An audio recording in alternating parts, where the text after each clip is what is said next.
Assalamualaikum warahmatullahi wabarakatuh. Perkenalkan, nama saya Rika Saskia Devi dengan NPM 257053960 dari Universitas Balikpapan, program studi K3.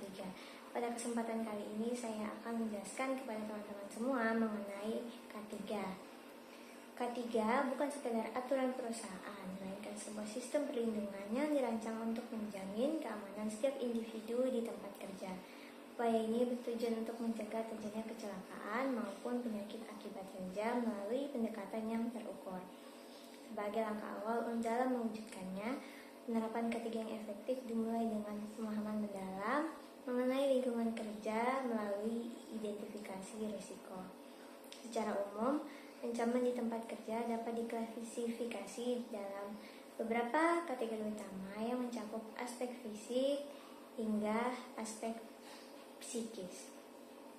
Pertama adalah faktor fisika yang mencakup bahaya dari energi fisik di sekitar lingkungan seperti kebisingan akibat mesin yang melampaui ambang batas, suhu yang ekstrim, getaran, hingga pencahayaan redup yang berisiko merusak mata.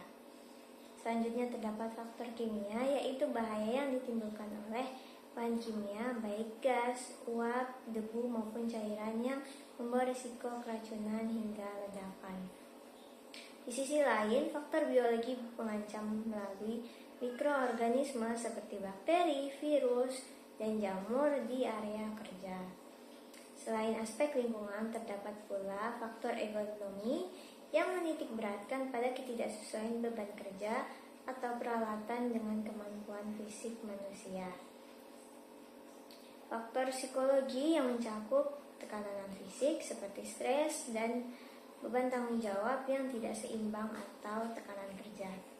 Selain faktor-faktor bahaya tersebut diidentifikasi, selanjutnya terdapat metode penanganan. Dalam ilmu K3, kita tidak dapat langsung menentukan atau memberikan alat pelindung diri kepada pekerja, melainkan harus mengikuti hierarki pengendalian risiko yang diurutkan dari tingkat efektivitas tertinggi.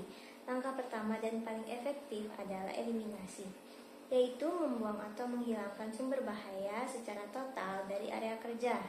Jika tidak memungkinkan, dilakukan substitusi dengan mengganti bahan atau alat berbahaya menjadi lebih aman.